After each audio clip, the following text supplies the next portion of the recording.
जाओ तेग बहादुर सिमरै कहर नौ निध आबै धाए सब थाई होए सहाय। कथा दी सेवावां मेरे अजीज भाई अमरिंदर सिंह जी श्रोमणी कमेटी निभा रहे हैं। सुंदर प्रमाण दे के विद्वता भरपूर कथा करते हैं। टिक के कथा का आनंद माणो। वाहिगुरु जी का खालसा वाहिगुरु जी की फतेह। सतनाम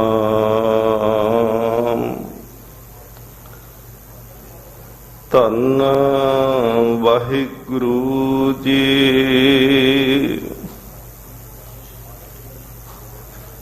तुमरे क्या गुण कहा मेरे स्वामी।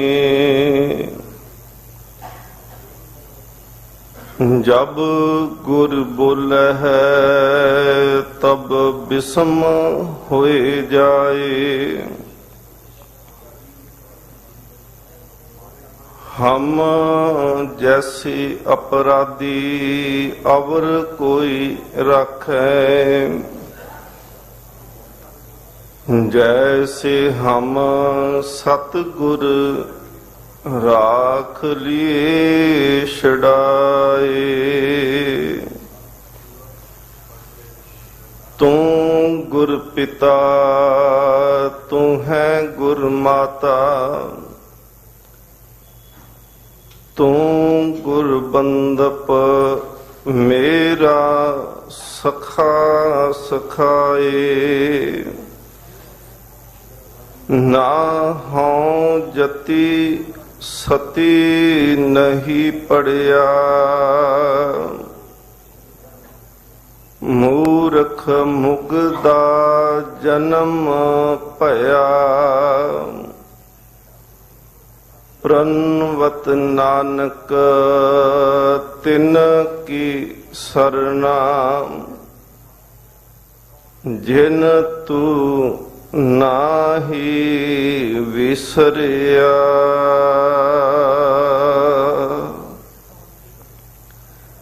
परम सन्मान योग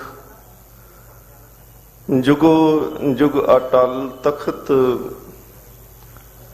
चवर छत्र दे मालिक सतगुरु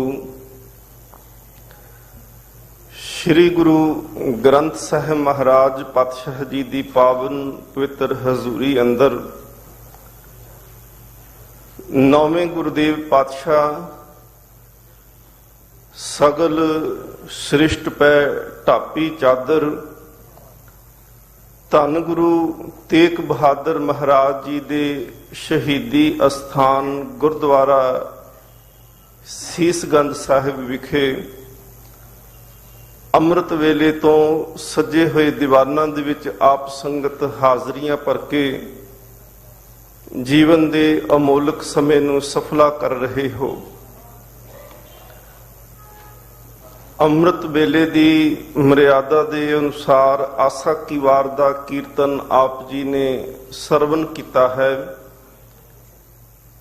ਇਸ ਸਥਾਨ ਦੇ ਮੁੱਖ ਗ੍ਰੰਥੀ ਸਨਮਾਨਯੋਗ ਗਿਆਨੀ ਹਰਨਾਮ ਸਿੰਘ ਜੀ ਖਾਲਸਾ उन्होंने अज जिस शब्द की कथा की सतगुर महाराज जी ने सानू बख्शिश की है, जो अज का शब्द महाराज ने साड़ी झोली विच पाउना किया, आप जी ने सन्मानयोग सिंह साहब जी की पावन रसना तो बहुत ही मिठी आवाज के अंदर इस शब्द का पाठ सरल किया है।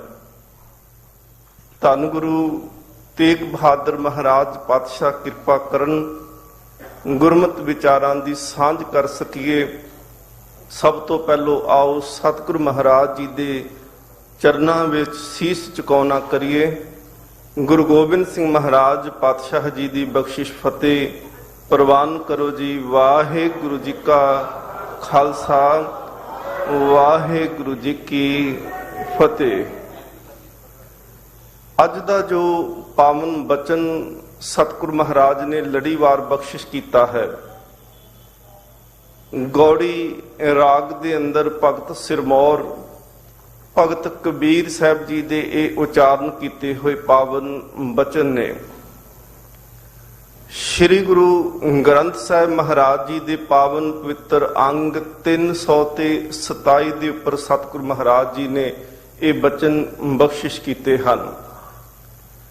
ਜੋ ਸੰਗੀਤ ਦੀ ਸਮਝ ਰੱਖਦੇ ਨੇ, ਜੋ ਕੀਰਤਨ ਦੇ ਨਾਲ ਜੁੜੇ ਨੇ, ਜੇ ਆਪ ਕੀਰਤਨ ਕਰਦੇ ਨੇ, ਉਹ ਇਸ ਗੱਲ ਤੋਂ ਜਾਣੂ ਨੇ ਕਿ ਜਿਹੜਾ ਗੌੜੀ ਰਾਗ ਹੈ, ਇਸ ਨੂੰ 12 ਤਰੀਕਿਆਂ ਦੇ ਨਾਲ ਸਤਿਗੁਰੂ ਮਹਾਰਾਜ ਨੇ ਗੁਰੂ ਗ੍ਰੰਥ ਸਾਹਿਬ ਦੇ ਵਿੱਚ ਦਰਜ ਕੀਤਾ ਹੈ।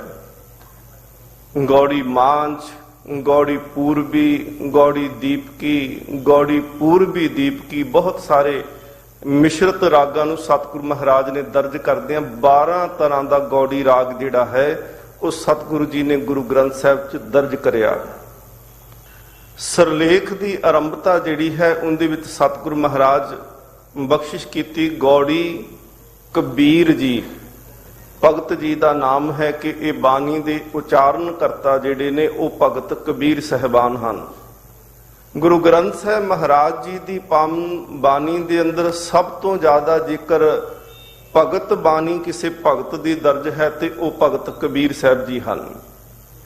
ਤੇ ਜੇ ਗੁਰੂ ਸਹਿਬਾਨਾਂ ਵਿੱਚੋਂ ਸਭ ਤੋਂ ਜ਼ਿਆਦਾ ਬਾਣੀ ਦੇ ਉਚਾਰਨ ਕਰਤਾ ਨੇ ਤੇ ਉਹ ਸਤਿਗੁਰੂ ਪੰਜਵੇਂ ਪਾਤਸ਼ਾਹ ਨੇ, ਜਿਨ੍ਹਾਂ ਨੂੰ ਨਾਨੇ ਨੇ ਅਸੀਸ ਦੇ ਕੇ ਆਖਿਆ ਸੀ ਦੋਹਿਤਾ ਬਾਣੀ ਕਾ ਬੋਹਥਾ। ਭਗਤ ਕਬੀਰ ਸਾਹਿਬ ਜੀ ਦੀ ਸਮੁੱਚੀ ਬਾਣੀ ਬਾਕੀ ਭਗਤਾਂ ਨਾਲੋਂ ਜ਼ਿਆਦਾ ਹੈ। ਹੁਣ ਸਰਲੇਖ ਦੇ ਵਿੱਚ ਸਤਿਗੁਰੂ ਮਹਾਰਾਜ ਨੇ ਲਿਖਿਆ ਹੈ ਤੇ ਪਦੇ। ਤੇ ਪਦੇ ਤੋਂ ਭਾਵ ਹੈ ਕਿ ਇਹ ਜਿਹੜਾ ਸ਼ਬਦ ਹੈ ਜਿਸ ਦੀ ਅੱਜ ਵਿਚਾਰ ਆਪਾਂ ਆਰੰਭ ਕਰਨ ਲੱਗੇ ਹਾਂ, ਇਹ 3 ਪੰਕਤੀਆਂ ਇੱਕ ਬੰਦ ਦੇ ਵਿੱਚ ਆਉਣਗੀਆਂ। 3 ਪਦਿਆਂ ਵਾਲਾ ਸ਼ਬਦ ਹੈ। ਔਰ ਤੁਸੀਂ ਜਦੋਂ ਬਾਣੀ ਨੂੰ ਆਪ ਪੜੋਗੇ ਨਾ, ਤੁਸੀਂ ਦੇਖੋਗੇ ਤੇ ਪਦੇ ਦੇ ਥੱਲੇ ਜਿਹੜਾ ਹੈ ਉਹ 15 ਲਿਖਿਆ ਹੋਇਆ ਹੈ। ਇਸ ਛੋਟਾ ਜਿਹਾ ਕਰਕੇ 15 ਲਿਖਿਆ ਹੈ। ਤੇ ਇਸ ਦਾ ਭਾਵ ਇਹ ਹੈ ਕਿ ਹੁਣ 3 ਪਦੇ ਵਾਲੇ ਸ਼ਬਦਾਂ ਦੀ ਆਰੰਭਤਾ ਹੈ। ਭਗਤ ਕਬੀਰ ਸਾਹਿਬ ਜੀ ਦੇ ਇਹ 3 ਪਦਿਆਂ ਵਾਲੇ ਹੁਣ 15 ਸ਼ਬਦ ਚੱਲਣਗੇ। ਤੁਸੀਂ ਦੇਖੋਗੇ ਇਹ ਲੜੀਵਾਰ 19ਵਾਂ ਸ਼ਬਦ ਹੈ ਭਗਤ ਕਬੀਰ ਜੀ ਦਾ, ਪਰ ਤਿਪਦੇ ਜਿਹੜਾ ਹੈ ਇਹ ਪਹਿਲਾ ਹੈ। ਔਰ ਇਹ 14 ਹੋਰ ਸ਼ਬਦ ਇਸ ਤੋਂ ਅੱਗੇ ਲੜੀ ਦੇ ਰੂਪ ਦੇ ਵਿੱਚ ਚੱਲਣਗੇ। ਆਰੰਭਤਾ ਦੇ ਵਿੱਚ ਭਗਤ ਕਬੀਰ ਸਾਹਿਬ ਜੀ ਨੇ ਜੋ ਬਚਨ ਕਹੇ ਉਹ ਆਖਦੇ ਪਏ ਨੇ ਕਿ ਕੰਚਨ ਸਿਉ ਪਾਈਐ ਨਹੀਂ ਤੋਲ। ਤੋਲ ਦਾ ਅਰਥ ਵੱਟੇ ਵੀ ਨੇ ਤੇ ਤੋਲ ਦਾ ਅਰਥ ਹੈ ਤੁਲਨਾ। ਜਿਵੇਂ ਪਹਿਲਾਂ ਤੱਕੜੀ ਦੇ 2 ਪੱਲੇ ਹੋਣੇ, 2 ਛਾਬਿਆਂ ਦੇ ਵਿੱਚ ਇੱਕ ਪਾਸੇ ਤੋਲ ਰੱਖਿਆ ਜਾਣਾ, ਇੱਕ ਪਾਸੇ ਵੱਟਾ ਰੱਖਿਆ ਜਾਣਾ ਤੇ ਦੂਸਰੇ ਪਾਸੇ ਜਿਹੜੀ ਹੈ ਉਹ ਵਸਤ ਪਾਈ ਜਾਣੀ ਕਿ ਉਹਨੂੰ ਫਿਰ ਚੁੱਕ ਕੇ ਤੁਲਨਾ ਤੇ ਬਰਾਬਰ ਜਿਹੜਾ ਤੋਲਣਾ ਉਹਨੂੰ ਕਹਿਣਾ ਤੋਲ ਕਰਨਾ ਹੈ। ਪੁਰਾਤਨ ਸਮੇਂ ਦੇ ਵਿੱਚ ਜਿਹੜਾ ਸੀ ਉਹ ਜਿਵੇਂ ਗੁਰੂ ਨਾਨਕ ਦੇਵ ਸੱਚੇ ਪਾਤਸ਼ਾਹ ਮਹਾਰਾਜ ਮੋਦੀ ਦੀ ਕਿਰਤ ਕੀਤੀ ਸੁਲਤਾਨਪੁਰ ਲੋਧੀ ਵਿਖੇ। ਗੁਰੂ ਨਾਨਕ ਦੇਵ ਮਹਾਰਾਜ ਮੋਦੀ ਨੇ ਤੇ ਮੋਦੀ ਦਾ ਅਰਥ ਆਮ ਦੁਕਾਨਦਾਰ ਨਹੀਂ ਹੈ। ਮੋਦੀ ਦਾ ਅਰਥ ਹੈ ਕਿ ਜਿਨੇ ਸਮੁੱਚੇ ਉਸ ਰਾਜ ਪ੍ਰਬੰਧ ਦਾ ਜਿਹੜਾ ਹੈ ਉਹ ਟੈਕਸ ਵੀ ਪ੍ਰਾਪਤ ਕਰਨਾ। ਉਹ ਟੈਕਸ ਜਿਹੜਾ ਸੀ ਉਹ ਕਿਸਾਨ ਲੋਕ, ਮਜ਼ਦੂਰ ਲੋਕ ਜਿਹੜੇ ਸਨ ਅਨਾਜ ਦੇ ਰੂਪ ਵਿੱਚ ਦਿੰਦੇ ਸਨ। ਤੇ ਸਤਿਗੁਰੂ ਮਹਾਰਾਜ ਪਾਤਸ਼ਾਹ ਜੀ ਨੇ ਉੱਥੇ ਅਨਾਜ ਦੇ ਰੂਪ ਦੇ ਵਿੱਚ ਉਹਨਾਂ ਤੋਂ ਜਿਹੜਾ ਜੋ ਉੱਥੋਂ ਦੀ ਹਕੂਮਤ ਨੇ ਤੈਅ ਕੀਤਾ ਸੀ, ਲੋਕਾਂ ਨੇ ਅਨਾਜ ਦੇ ਕੇ ਵੀ ਜਾਣਾ ਤੇ ਉਹਦੇ ਵੱਟੇ ਦੇ ਵਿੱਚ ਅਨਾਜ ਲੈ ਕੇ ਵੀ ਜਾਣਾ। ਕਿਸੇ ਨੇ ਕਣਕ ਦੇ ਕੇ ਜਾਣੀ ਤੇ ਚੌਲ ਲੈ ਕੇ ਚਲੇ ਜਾਣੇ, ਕਿਸੇ ਨੇ ਛੋਲੇ ਦੇ ਕੇ ਜਾਣੇ ਤੇ ਕਣਕ ਲੈ ਕੇ ਚਲੇ ਜਾਣੀ। ਇਸ ਤਰ੍ਹਾਂ ਵਟਾਂਦਰਾ ਕੀਤਾ ਜਾਂਦਾ ਸੀ। ਜਿਹੜੇ ਪੰਜਾਬ ਦੀ ਧਰਤੀ ਤੇ ਤੁਸੀਂ ਦੇਖੋ, ਪੁਰਾਣੇ ਬਜ਼ੁਰਗਾਂ ਨੂੰ ਪਤਾ ਹੈ ਕਿ ਗਲੀਆਂ ਮੁਹੱਲਿਆਂ ਪਿੰਡਾਂ ਦੇ ਵਿੱਚ ਨਾ ਕੁਝ ਫੇਰੀਆਂ ਵਾਲੇ ਆਉਂਦੇ ਹੁੰਦੇ ਸੀ। ਉਹਨਾਂ ਦੇ ਕੋਲ ਕੁਝ ਖਾਣ ਵਾਲੀਆਂ ਚੀਜ਼ਾਂ ਹੋਣੀਆਂ, ਕਿਸੇ ਕੋਲ ਕੋਈ ਮਠਿਆਈ ਹੋਣੀ ਜਾਂ ਕੁਲਫੀਆਂ ਵਗੈਰਾ ਲੈ ਕੇ ਆਉਣਾ ਤੇ ਬੱਚੇ ਜਿਹੜੇ ਸਨ ਉਹਨਾਂ ਨੇ ਘਰ ਦੇ ਵਿੱਚੋਂ ਕੁਝ ਅਨਾਜ ਲੈ ਕੇ ਜਾਣਾ ਤੇ ਜਾ ਕੇ ਉਸ ਨੂੰ ਦੇਣਾ, ਫੇਰੀ ਵਾਲੇ ਨੂੰ ਦੇਣਾ ਤੇ ਉਹਦੇ ਬਦਲੇ ਵਿੱਚ ਕੁਝ ਖਾਣ ਦੀ ਵਸਤੂ ਲੈ ਕੇ ਆਉਣੀ। ਕੰਚਨ ਦਾ ਭਾਵ ਹੈ ਕਿ ਸੋਨਾ। ਔਰ ਹਰੇਕ ਦੇਸ਼ ਦੀ ਜਿਹੜੀ ਆਰਥਿਕ ਅਵਸਥਾ ਹੈ ਉਹ ਸੋਨੇ ਦੇ ਉੱਤੇ ਨਿਰਭਰ ਕਰਦੀ ਹੈ ਕਿ ਉਹਦੇ ਦੇਸ਼ ਵਿੱਚ ਸੋਨਾ ਕਿਤਨਾ ਹੈ। ਜਦੋਂ ਬੰਦਾ ਬਾਹਰੀ ਤੌਰ ਤੇ ਨਿਕਲਦਾ ਹੈ ਨਾ, ਜਦੋਂ ਤੁਸੀਂ ਗੁਰਦੁਆਰੇ ਤੋਂ ਬਾਹਰ ਨਿਕਲੋਗੇ ਤੇ ਤੁਸੀਂ ਦੇਖੋਗੇ ਕਿਸੇ ਵੀ ਦੁਕਾਨ ਤੇ ਚਲੇ ਜਾਓ, ਤੁਹਾਨੂੰ ਕੋਈ ਵੀ ਵਸਤੂ ਜੇਕਰ ਲੈਣੀ ਹੈ ਤੇ ਉਹਦੇ ਬਦਲੇ ਤੁਸੀਂ ਮੁੱਲ ਦਿਓਗੇ ਉਸ ਵਸਤੂ ਦਾ ਤੇ ਫਿਰ ਪ੍ਰਾਪਤ ਹੋਵੇਗੀ। ਬਚਪਨ ਦੇ ਵਿੱਚ ਹੀ ਬੰਦਾ ਸਿੱਖ ਜਾਂਦਾ ਹੈ ਕਿ ਪੈਸੇ ਦੇ ਕੇ ਆਉਣੇ ਆ, ਵਸਤੂ ਫਿਰ ਮਿਲਣੀ ਹੈ। ਔਰ ਇਹੀ ਭਾਵਨਾ ਜਾਂ ਇਹੀ ਜਿਹੜਾ ਸੁਭਾਅ ਹੈ ਉਹ ਗੁਰਦੁਆਰੇ ਲੈ ਕੇ ਵੀ ਆ ਜਾਂਦਾ ਹੈ। ਇਹੀ ਸੁਭਾਅ ਹੈ ਕਿ ਉਹ ਸੋਚਦਾ ਹੈ ਕਿ ਸ਼ਾਇਦ ਮੈਂ ਪੈਸੇ ਦਵਾਂਗਾ ਤੇ ਪੈਸਿਆਂ ਦੇ ਨਾਲ ਮੈਨੂੰ ਰੱਬ ਦੀ ਪ੍ਰਾਪਤੀ ਹੋ ਜਾਵੇਗੀ। ਇਹ ਸੱਚੀ ਗੱਲ ਹੈ ਕਿ ਗੁਰਦੁਆਰਿਆਂ ਦੇ ਪ੍ਰਬੰਧ ਪੈਸੇ ਤੋਂ ਬਗੈਰ ਨਹੀਂ ਚੱਲ ਸਕਦੇ। ਪੈਸੇ ਦੇ ਨਾਲ ਗੁਰਦੁਆਰੇ ਜਾਂ ਧਾਰਮਿਕ ਅਸਥਾਨ ਤਾਂ ਬਣਾਏ ਜਾ ਸਕਦੇ ਨੇ, ਪੈਸੇ ਦੇ ਨਾਲ ਰੱਬ ਨੂੰ ਖਰੀਦਿਆ ਨਹੀਂ ਜਾ ਸਕਦਾ। ਪੈਸੇ ਦੇ ਨਾਲ ਰੱਬ ਨਹੀਂ ਖਰੀਦਿਆ ਜਾਏਗਾ। ਪੈਸੇ ਨਾਲ ਧਰਮ ਦਾ ਅਸਥਾਨ ਤੇ ਬਣਾ ਸਕਦੇ ਹੋ। ਧਰਮੀ ਜਿਹੜਾ ਹੈ ਉਹ ਪ੍ਰਮਾਤਮਾ ਦੀ ਬਖਸ਼ਿਸ਼ ਰਾਹੀਂ ਬਣਿਆ ਜਾਂਦਾ, ਨਾ ਕਿ ਪੈਸੇ ਰਾਹੀਂ ਬਣਿਆ ਜਾ ਸਕਦਾ ਹੈ। ਹੁਣ ਸਤਿਗੁਰੂ ਮਹਾਰਾਜ ਜੀ ਦੀ ਬਾਣੀ ਭਗਤ ਕਬੀਰ ਸਾਹਿਬ ਆਖਦੇ ਨੇ, ਕੰਚਨ ਸਿਉ ਪਾਈਏ ਨਹੀਂ ਤੋਲ। ਕਹਿੰਦੇ ਹੇ ਜੀਵ, ਤੂੰ ਮਤ ਸੋਚੀ ਕਿ ਪਰਮਾਤਮਾ ਦੀ ਪ੍ਰਾਪਤੀ ਜਿਹੜੀ ਹੈ ਤੂੰ ਬੜੇ ਕੀਮਤੀ ਵਸਤੂਆਂ ਦੇ ਕੇ, ਹਾਲਾਂਕਿ ਕੰਚਨ ਦਾ ਸੋਨਾ ਇੱਥੇ ਅਰਥ ਜ਼ਰੂਰ ਕਰਾਂਗੇ, ਪਰ ਕੰਚਨ ਜਿਹੜਾ ਹੈ ਇੱਕ ਸਾਂਝੇ ਤੌਰ ਤੇ ਵਰਤਿਆ ਸ਼ਬਦ ਹੈ। ਜਿਵੇਂ ਮਹਾਰਾਜ ਜੀ ਦਾ ਇੱਕ ਅਸੀਂ ਬਚਨ ਪੜ੍ਹਦੇ ਹਾਂ, ਜੋ ਬੋਲਤ ਹੈ ਮ੍ਰਿਗ ਮੀਨ ਪੰਖੇਰੂ ਸੋ ਬਿਨ ਹਰ ਜਾਪਤ ਹੈ ਨਹੀਂ ਹੋਰ। ਹੁਣ ਮਹਾਰਾਜ ਨੇ ਇਸ ਪੰਕਤੀ ਵਿੱਚ ਮ੍ਰਿਗ ਮੀਨ ਤੇ ਪੰਖੇਰੂ ਤਿੰਨ ਦਾ ਜ਼ਿਕਰ ਕੀਤਾ, ਔਰ ਉਹ ਤਿੰਨੇ ਜਿਹੜੇ ਨੇ ਉਹ ਸੂਚਕ ਨੇ।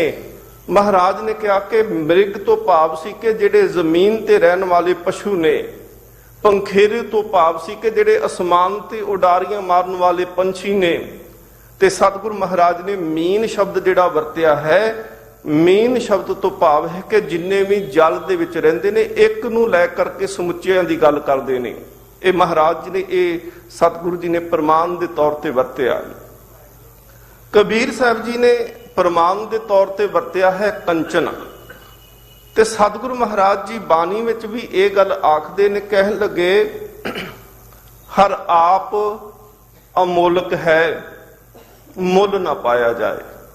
ਮਹਾਰਾਜ ਅੱਜ ਕਹਿੰਦੇ ਪਏ ਨੇ ਕਿ ਕੰਚਨ ਸਿਉ ਪਾਈਏ ਨਹੀਂ ਤੋਲ, ਕਿ ਪੈਸਾ ਦੇ ਕੇ, ਕੰਚਨ ਦੇ ਕੇ ਜਾਂ ਆਪਣੇ ਸਰੀਰ ਦੇ ਬਰਾਬਰ ਦਾ ਸੋਨਾ ਦਾਨ ਕਰਨ ਕਰਕੇ ਉਸ ਤੋਂ ਬਾਅਦ ਵਿੱਚ ਇਹ ਆਸ ਰੱਖ ਲਓ ਕਿ ਮੈਨੂੰ ਰੱਬ ਦੀ ਪ੍ਰਾਪਤੀ ਹੋ ਜਾਏਗੀ। ਸਤਿਗੁਰੂ ਮਹਾਰਾਜ ਕਹਿੰਦੇ ਨਹੀਂ, ਬਿਲਕੁਲ ਨਹੀਂ ਹੋਣੀ। ਪੈਸੇ ਦੇ ਨਾਲ ਚਲੋ ਸੁੱਖ ਜ਼ਰੂਰ ਮਿਲਦੇ ਆ।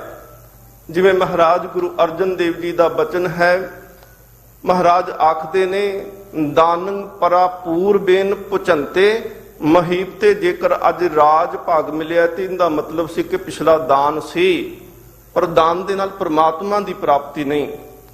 ਔਰ ਬੰਦੇ ਦਾ ਸੁਭਾਅ ਵੀ ਇਵੇਂ ਦਾ ਹੈ ਕਿ ਹਰ ਥਾਂ ਤੇ ਜਿਵੇਂ ਉਹ ਸੇਵਿੰਗ ਕਰਦਾ ਹੈ ਨਾ, ਕਿ ਮੈਂ ਪੈਸੇ ਦੇਵਾਂ ਤੇ ਮੈਨੂੰ ਬਾਅਦ ਵਿੱਚ ਕਿੰਨਾ ਮਿਲੇਗਾ। ਇਹ ਸਤਿਗੁਰੂ ਮਹਾਰਾਜ ਜੀ ਦੇ ਅੱਗੇ ਪੈਸੇ ਰੱਖ ਕੇ, ਰੁਪਈਆ ਰੱਖ ਕੇ ਤੇ 1000 ਗੁਣਾ ਮੰਗਦਾ ਪਿਆ ਹੈ। ਮਹਾਰਾਜ ਕਹਿੰਦੇ ਨੇ ਦੇ ਮੰਗੇ ਸਹਸਾ ਗੁਣਾ ਸੋਭ ਕਰੇ ਸੰਸਾਰ। ਹੁਣ ਇੱਕ ਪਾਸੇ ਤਾਂ ਰੁਪਈਆ ਪਾਉਂਦਾ ਹੈ ਗੋਲਕ ਦੇ ਵਿੱਚ, ਦੂਜੇ ਪਾਸੇ ਕਹਿੰਦਾ ਸਾਲ ਤੱਕ ਇਹ 1000 ਵਾਪਸ ਮਿਲਣਾ ਚਾਹੀਦਾ ਹੈ। ਤੇ ਤੀਸਰਾ ਕਹਿੰਦੇ ਪਏ ਨੇ ਕਿ ਜਦੋਂ ਪੈਸੇ ਪਾਏ, ਭੇਟ ਕੀਤੀ, ਨਾਲ ਇਹ ਵੀ ਕਹਿੰਦਾ ਕਿ ਲੋਕਾਂ ਨੂੰ ਦੱਸੋ ਮੈਂ ਭੇਟਾ ਕਿੰਨੀ ਕਰਕੇ ਚੱਲਿਆ, ਸੋਭਾ ਮੇਰੀ ਹੋਣੀ ਜ਼ਰੂਰੀ ਹੈ। ਦੇ ਮੰਗੇ ਸਹਸਾ ਗੁਣਾ ਸੋਭ ਕਰੇ ਸੰਸਾਰ। ਮਹਾਰਾਜ ਸੱਚੇ ਪਾਤਸ਼ਾਹ ਕਹਿੰਦੇ ਨੇ ਪੈਸੇ ਦੇ ਨਾਲ ਜਿਹੜਾ ਹੈ ਉਹ ਰੱਬ ਨੂੰ ਖਰੀਦਿਆ ਨਹੀਂ ਜਾਏਗਾ। ਕੰਚਨ ਸਿਉ ਪਾਈਏ ਨਹੀਂ ਤੋਲ, ਮਨ ਦੇ ਰਾਮ ਲਿਆ ਹੈ ਮੋਲ। ਹੁਣ ਭਗਤ ਕਬੀਰ ਸਾਹਿਬ ਅਗਲੀ ਪੰਕਤੀ ਵਿੱਚ ਕਹਿੰਦੇ ਨੇ ਕਿ ਮਨ ਭੇਟਾ ਦੇ ਕਰਕੇ, ਮਨ ਵੇਚ ਕਰਕੇ ਤੇ ਮੈਂ ਰਾਮ ਨੂੰ ਪ੍ਰਾਪਤ ਕਰ ਲਿਆ ਹੈ। ਬਾਣੀ ਵਿੱਚੋਂ ਆਓ ਦਰਸ਼ਨ ਕਰੀਏ।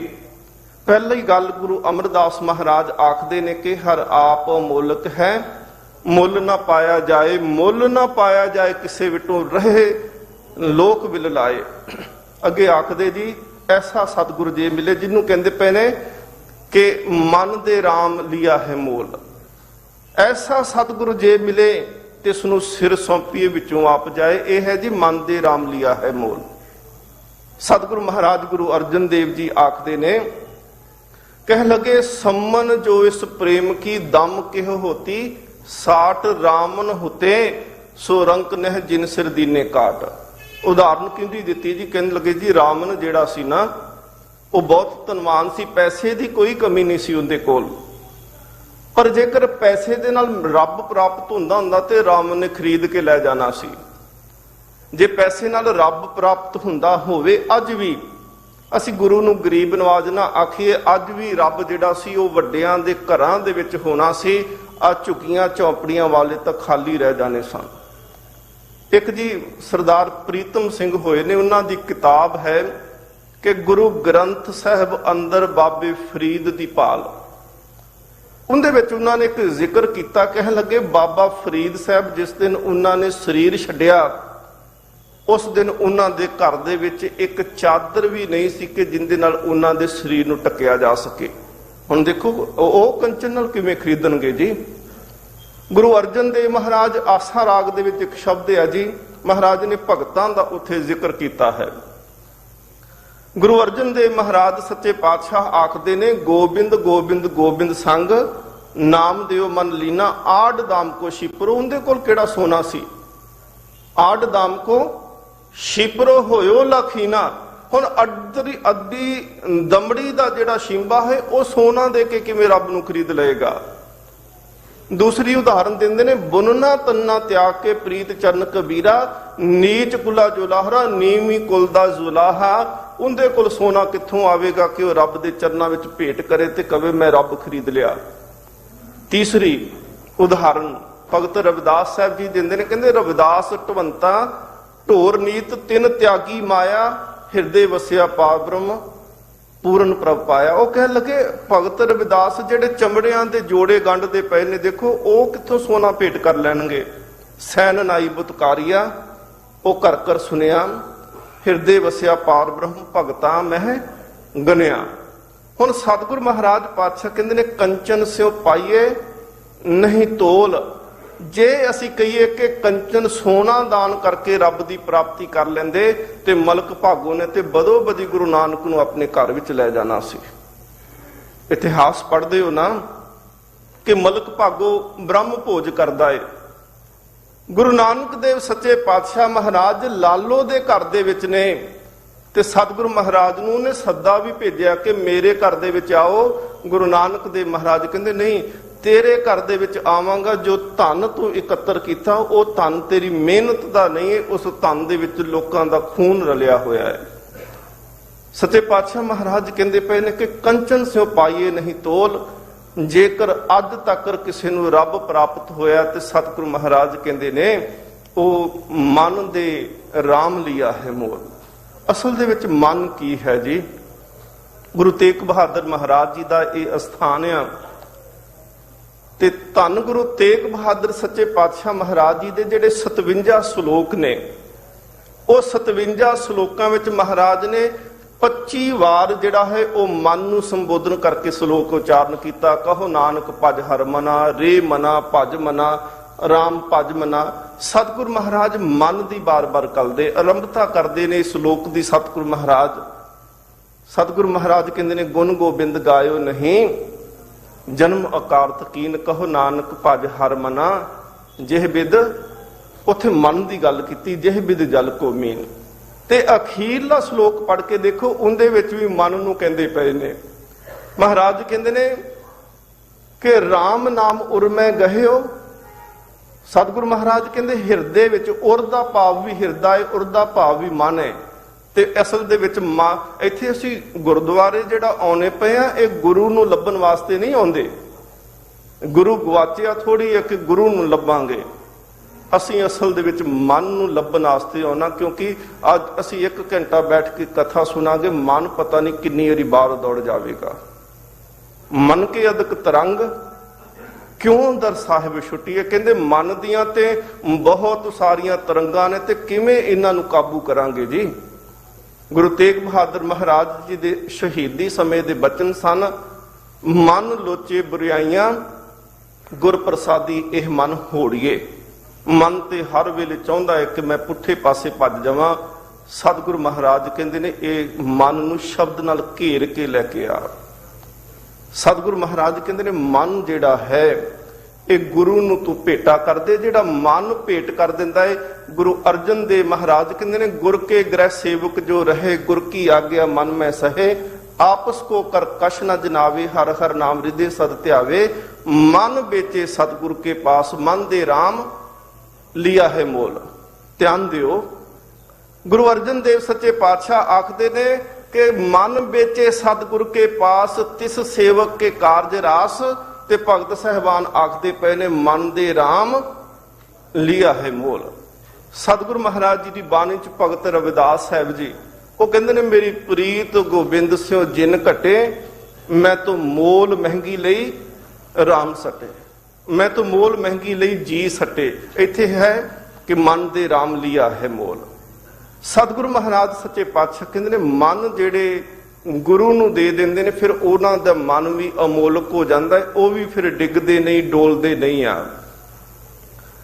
ਗੁਰੂ ਤੇਗ ਬਹਾਦਰ ਮਹਾਰਾਜ ਜੀ ਦੇ ਨਾਲ 3 ਸਿੱਖ ਚੱਲ ਕੇ ਆਏ, ਭਾਈ ਦਿਆਲਾ ਜੀ, ਭਾਈ ਮਤੀ ਦਾਸ, ਭਾਈ ਸਤੀ ਦਾਸ। ਸਭ ਤੋਂ ਪਹਿਲਾਂ ਭਾਈ ਮਤੀ ਦਾਸ ਨੂੰ ਇਸ ਸਾਹਮਣੇ ਚੌਂਕ ਦੇ ਵਿੱਚ ਸ਼ਹੀਦ ਕੀਤਾ ਜਾਂਦਾ ਹੈ। ਇਤਿਹਾਸ ਇਹ ਗੱਲ ਆਖਦਾ ਹੈ ਕਿ ਸੀਸ ਦੇ ਉੱਪਰ ਆਰਾ ਰੱਖ ਦਿੱਤਾ ਗਿਆ। ਹੁਣ ਦੇਖੋ ਜਿਨ੍ਹਾਂ ਨੇ ਮਨ ਗੁਰੂ ਨੂੰ ਵੇਚਿਆ ਉਹਨਾਂ ਦੀ ਅਵਸਥਾ ਦੇਖੋ। ਸੰਸਾਰੀ ਬੰਦਾ 4% ਵੱਧ ਮਿਲ ਜਾਣ ਤੇ ਉਸ ਪਾਸੇ ਨੂੰ ਮਨ ਵੇਚ ਆਉਂਦਾ ਹੈ, ਆਪਣਾ ਸਾਰਾ ਕੁਝ ਹੀ ਵੇਚ ਕੇ ਰੱਖ ਦਿੰਦਾ ਹੈ। ਤੇ ਸਤਿਗੁਰੂ ਮਹਾਰਾਜ ਕਹਿੰਦੇ ਜਿਨ੍ਹਾਂ ਨੇ ਮਨ ਗੁਰੂ ਨੂੰ ਵੇਚ ਦਿੱਤਾ ਉਹਨਾਂ ਦੇ ਜੀਵਨ ਵਿੱਚ ਕਦੀ ਕਮੀ ਨਹੀਂ ਤੇ ਉਹ ਡਿੱਗਦੇ ਤੇ ਡੋਲਦੇ ਨਹੀਂ ਕਦੀ ਵੀ। ਭਾਈ ਸਾਹਿਬ ਦੇ ਸੀਸ ਦੇ ਵਿੱਚ ਵਿਚਕਾਰ ਆਰਾ ਰੱਖ ਦਿੱਤਾ ਗਿਆ। ਹੁਣ ਜਿਵੇਂ ਲੱਕੜ ਨੂੰ ਕੱਟਦੇ ਨੇ ਉਵੇਂ 2 ਜਿਹੜੇ ਨੇ ਜਲਾਦ ਆਸੇ-ਪਾਸੇ ਖਲੋਤੇ ਨੇ ਆਮੋ ਸਾਹਮਣੇ। ਉਹ ਕਹਿੰਦੇ ਨੇ ਬਾਬਾ ਦੇਖ ਤੇਰਾ ਸਰੀਰ ਕੱਟਿਆ ਜਾਣਾ, ਜੇਕਰ ਤੂੰ ਧਰਮ ਆਪਣਾ ਛੱਡ ਦੇਵੇਂ ਤੈਨੂੰ ਅਸੀਂ ਧਨ ਦੌਲਤ ਨਾਲ ਨਿਵਾਜ ਦੇਵਾਂਗੇ, ਜੇਕਰ ਤੂੰ ਆਪਣੇ ਧਰਮ ਦੇ ਉੱਤੇ ਖਲੋਤਾ ਰਿਹਾ ਤੇ ਤੇਰੇ ਸਰੀਰ ਦੇ 2 ਟੁਕੜੇ ਕਰਾਂਗੇ। ਕੋਈ ਆਖਰੀ ਇੱਛਾ? ਭਾਈ ਮਤੀ ਦਾਸ ਨੇ ਕਿਹਾ ਸੀ ਬਸ ਇੱਕੋ ਹੀ ਆ ਜੀ। ਕਹਿੰਦੇ ਕੀ? ਕਹਿੰਦੇ ਜਦੋਂ ਆਰਾ ਚਲਾਓਗੇ ਤੇ ਆਰੇ ਦਾ ਚੀਰ ਸਿੱਧਾ ਪਾਇਓ। ਉਹ ਕਹਿੰਦੇ ਕਿਉਂ? ਆਰਾ ਚਲਾਵਾਂਗੇ ਤੇ ਤੇਰਾ ਸਰੀਰ 2 ਪਾੜ ਹੋ ਜਾਣਾ ਹੈ, ਤੂੰ ਕੀ ਚੀਰ ਤੋਂ ਲੈਣਾ? ਉਹ ਕਹਿੰਦਾ ਇਸ ਚੀਰ ਦੇ ਉੱਪਰ, ਇਸ ਧੜਾਂ ਦੇ ਉੱਪਰ ਮੇਰੀ ਕੌਮ ਦੀ ਨੀਂਹ ਰੱਖੀ ਜਾਣੀ ਆ। ਕੱਲ ਨੂੰ ਕੋਈ ਇਹ ਨਾ ਸੋਚੇ ਕਿ ਸਿਰ ਕਟਾਉਣ ਲੱਗਿਆ, ਸਰੀਰ ਨੂੰ 2 ਫਾੜ ਕਰਾਉਣ ਲੱਗਿਆ ਕਿਤੇ ਡੋਲ ਗਿਆ ਸੀ ਸਿੱਖ। ਸਤਿਗੁਰੂ ਸੱਚੇ ਪਾਤਸ਼ਾਹ ਮਹਾਰਾਜ ਕਹਿੰਦੇ ਨੇ ਮਨ ਨੂੰ ਲੱਭਣਾ ਹੈ। ਕਾਹੇ ਰੇ ਬਨ ਖੋਜਨ ਜਾਈ, ਗੁਰੂ ਤੇਗ ਬਹਾਦਰ ਮਹਾਰਾਜ, ਕਾਹੇ ਰੇ ਬਨ ਖੋਜਨ ਜਾਈ, ਸਰਬ ਨਿਵਾਸੀ ਸਦਾ ਅਲੇਪਾ, ਤੋਹੀ ਸੰਗ ਸਮਾਈ, ਪੋਹ ਮਦ ਜਿਉ ਬਾਸ ਬਸਤ ਹੈ। ਇਹ ਮਨ ਨੂੰ ਲੱਭਣਾ ਕਿੱਥੇ? ਮਨ ਕਿਵੇਂ ਭੇਟ ਕਰਾਂਗੇ ਜੀ? ਸਰੀਰ ਜਿਹੜਾ ਸਾਡੇ ਕੋਲ ਹੈ ਨਾ, ਇਸ ਦੇ ਵਿੱਚ ਮਨ ਕਿਤੇ ਉਹ ਨਹੀਂ ਲੱਭਦਾ ਪਿਆ। ਜਿਹੜਾ ਮਨ ਹੈ ਉਹ ਕੋਈ ਸਰੀਰਕ ਅੰਗ ਨਹੀਂ ਕਿ ਉਹਨੂੰ ਅਸੀਂ ਸਰੀਰ ਦੇ ਵਿੱਚੋਂ ਲੱਭ ਸਕਦੇ ਹਾਂ। ਮਨ ਜਿਹੜਾ ਹੈ ਉਹ ਅਸਥੂਲ ਹੈ, ਸਥੂਲ ਨਹੀਂ ਹੈ। ਮਨ ਨੂੰ ਕਿਸੇ ਵੀ ਤਰੀਕੇ ਨਾਲ ਲੱਭਿਆ ਨਹੀਂ ਜਾ ਸਕਦਾ। ਮਨ ਜਿਹੜਾ ਹੈ ਇਹ ਖਿਆਲਾਂ ਦਾ ਇੱਕ ਘਰ ਹੈ, ਜਾਂ ਇਵੇਂ ਕਹਿ ਲੋ ਕਿ ਜਿਵੇਂ ਮਾਂ ਹੁੰਦੀ ਹੈ ਨਾ, ਮਾਂ ਦੇ ਬਹੁਤ ਸਾਰੇ ਬੱਚੇ ਹੋਵਨ, ਇਸੇ ਤਰ੍ਹਾਂ ਮਨ ਆ, ਮਨ ਦੇ ਵਿੱਚੋਂ ਬਹੁਤ ਸਾਰੇ ਬੱਚੇ ਨਿਤ ਪੈਦਾ ਹੁੰਦੇ ਨੇ, ਹਰ ਘੜੀ ਪੈਦਾ ਹੁੰਦੇ ਨੇ, ਜਿਨ੍ਹਾਂ ਬੱਚਿਆਂ ਨੂੰ ਕਹਿੰਦੇ ਨੇ ਸੰਕਲਪ ਤੇ ਵਿਕਲਪ। ਜਿਨ੍ਹਾਂ ਬੱਚਿਆਂ ਨੂੰ ਇਹ ਆਖ ਦਈਏ ਕਿ ਇਹ ਫੁਰਨੇ ਆ ਜੀ, ਚੰਗੇ ਤੇ ਮਾੜੇ ਫੁਰਨੇ। ਹੁਣ ਸਤਿਗੁਰੂ ਮਹਾਰਾਜ ਕਹਿੰਦੇ ਨੇ ਕਾਹੇ ਰੇ ਬਨ ਖੋਜਨ ਜਾਈ, ਸਰਬ ਨਿਵਾਸੀ ਸਦਾ ਅਲੇਪਾ, ਤੋਹੀ ਸੰਗ ਸਮਾਈ, ਪੋਹ ਮਦ ਜਿਉ ਬਾਸ ਬਸਤ ਹੈ, ਮੂਕਰ ਮਾਹੇ ਜੈਸੇ ਸ਼ਾਈ। ਮੂਕਰ ਸ਼ੀਸ਼ੇ ਨੂੰ ਆਖਦੇ ਆ ਜੀ।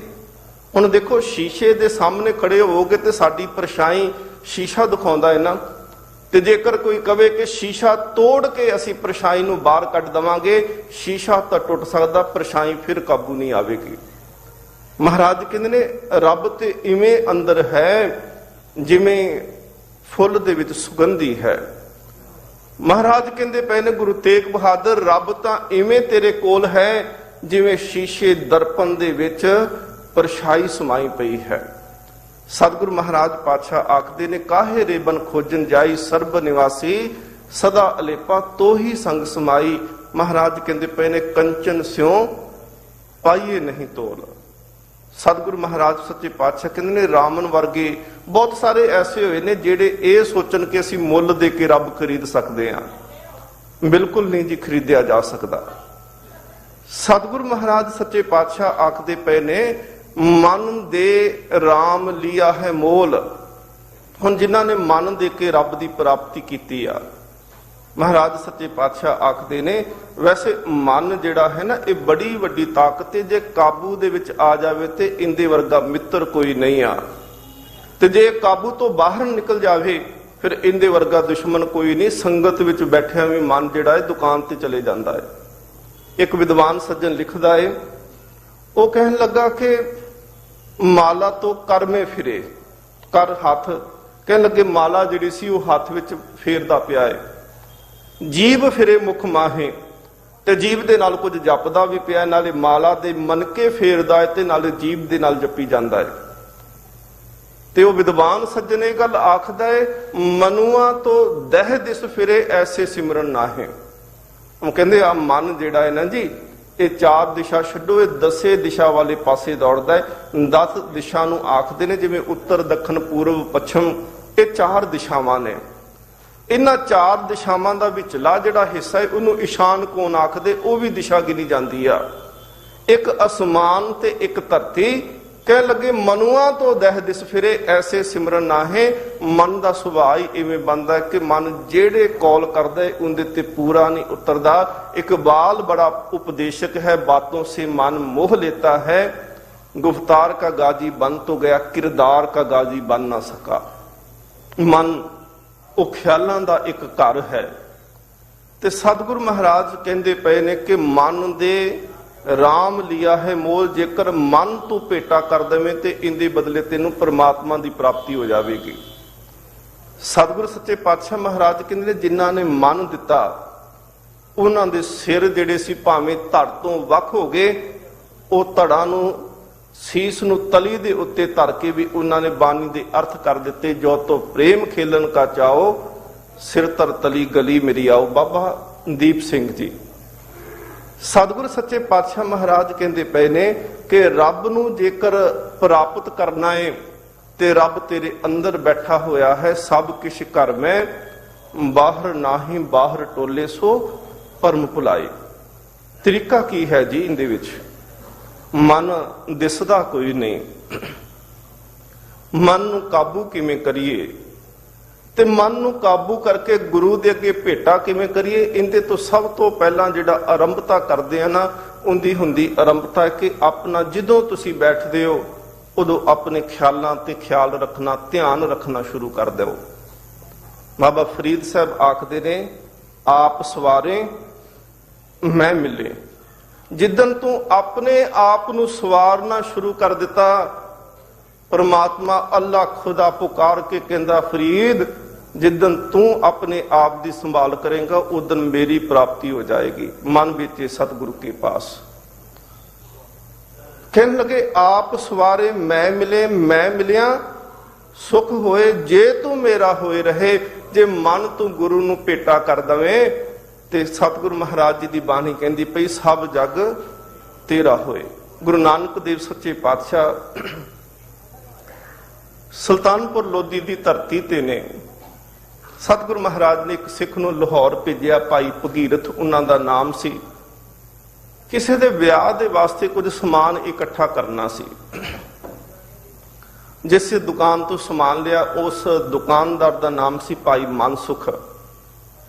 ਉਹਨੇ ਕਿਹਾ, ਜੀ ਇੱਕ ਦਿਨ ਹੋਰ ਰੁਕੋ, ਸਾਰਾ ਸਮਾਨ ਮੈਂ ਤਿਆਰ ਕਰਵਾ ਕੇ ਤੁਹਾਨੂੰ ਦੇ ਦੇਵਾਂਗਾ। ਭਾਈ ਭਗੀਰਥ ਕਹਿੰਦੇ, ਨਹੀਂ ਮੇਰੇ ਗੁਰੂ ਦਾ ਹੁਕਮ ਹੈ, ਮੈਂ ਰੁਕ ਨਹੀਂ ਸਕਦਾ। ਉਹਨਾਂ ਕਿਹਾ, ਸੀ ਰਾਤ ਲਾਹੌਰ ਨਹੀਂ ਰਹਿਣਾ। ਭਾਈ ਮਨਸੁਖ ਹੈਰਾਨ ਹੋ ਕੇ ਕਹਿੰਦੇ ਨੇ, ਅੱਜ ਦੇ ਸਮੇਂ ਵੀ ਏਦਾਂ ਦੇ ਗੁਰੂ ਹਨ ਜਿਨ੍ਹਾਂ ਤੇ ਲੋਕ ਭਰੋਸਾ ਕਰ ਸਕਣ? ਉਹਨੇ ਕਿਹਾ, ਹਾਂ ਮੇਰਾ ਗੁਰੂ ਨਾਨਕ ਐਵੇਂ ਦਾ ਹੀ ਹੈ, ਉਹਦੇ ਤੇ ਪੂਰਨ ਭਰੋਸਾ ਕਰ ਸਕੀਦਾ ਹੈ। ਉਹਨੇ ਕਿਹਾ ਕਿ ਤੇਰਾ ਗੁਰੂ ਜੇ ਪੂਰਾ ਹੈ ਤੇ ਮੈਂ ਮਿਲਣਾ ਜ਼ਰੂਰ ਚਾਹਾਂਗਾ। ਭਾਈ ਮਨਸੁਖ ਫਿਰ ਲਾਹੌਰ ਤੋਂ ਸੁਲਤਾਨਪੁਰ ਲੋਧੀ ਆਉਂਦੇ ਨੇ, ਔਰ ਨਾਲ ਇਹ ਗੱਲ ਆਖ ਦਿੱਤੀ ਕਿ ਜੇ ਗੁਰੂ ਨਾਨਕ ਦੇਵ ਮਹਾਰਾਜ ਮੇਰੇ ਨਾਮ ਨੂੰ ਲੈ ਕੇ ਮੈਨੂੰ ਪੁਕਾਰ ਲੈਣ, ਮੈਨੂੰ ਬੁਲਾ ਲੈਣ, ਮੈਂ ਮੰਨ ਜਾਵਾਂਗਾ ਕਿ ਗੁਰੂ ਸਮਰੱਥ ਹੈ। ਭਾਈ ਮਨਸੁਖ ਆਏ, ਪਿੱਛੇ ਜਾ ਕੇ ਬੈਠ ਕੇ ਸੰਗਤ ਵਿੱਚ ਭਾਈ ਭਗੀਰਥ ਨੇ ਸਤਿਗੁਰੂ ਮਹਾਰਾਜ ਨੂੰ ਨਮਸਕਾਰ ਕੀਤੀ ਤੇ ਮਹਾਰਾਜ ਕਹਿੰਦੇ ਨੇ, ਭਗੀਰਥ ਜਿਨ੍ਹਾਂ ਨੂੰ ਨਾਲ ਲੈ ਕੇ ਆਈਏ ਉਹਨਾਂ ਨੂੰ ਪਿੱਛੇ ਨਹੀਂ ਛੱਡ ਕੇ ਆਈਦਾ। ਸਤਿਗੁਰੂ ਮਹਾਰਾਜ ਨੇ ਫਿਰ ਆਵਾਜ਼ ਮਾਰ ਕੇ ਕਿਹਾ, ਮਨਸੁਖ ਤੁਸੀਂ ਵੀ ਅੱਗੇ ਆਓ। ਭਾਈ ਮਨਸੁਖ ਦਾ ਹਿਰਦਾ ਉਸੇ ਵੇਲੇ ਗੁਰੂ ਚਰਨਾਂ ਵਿੱਚ ਝੁਕ ਗਿਆ, ਗੁਰੂ ਚਰਨਾਂ ਵਿੱਚ ਨਮਸਕਾਰ ਕੀਤੀ। ਗੁਰੂ ਨਾਨਕ ਦੇਵ ਮਹਾਰਾਜ ਕਹਿੰਦੇ ਨੇ, ਮਨਸੁਖ ਜੀ ਮਹਾਰਾਜ ਕਹਿਣ ਲੱਗੇ, ਨਾਮ ਮਨ ਸੁਖ ਹੈ, ਮਨ ਦਾ ਸੁਖ ਵੀ ਕੋਲ ਹੈ। ਦੇਖੋ, ਨਾਮ ਮਨ ਸੁਖ ਹੈ ਤੇ ਮਹਾਰਾਜ ਪੁੱਛਦੇ ਨੇ ਕਿ ਨਾਮ ਤੇ ਮਨ ਸੁਖ ਰੱਖ ਲਿਆ, ਮਨ ਦਾ ਸੁਖ ਹੈ? ਹੱਥ ਜੋੜ ਕੇ ਕਹਿੰਦਾ, ਨਹੀਂ ਸੱਚੇ ਪਾਤਸ਼ਾਹ, ਮਨ ਦਾ ਕੋਈ ਸੁੱਖ ਨਹੀਂ ਮੇਰੇ ਕੋਲ।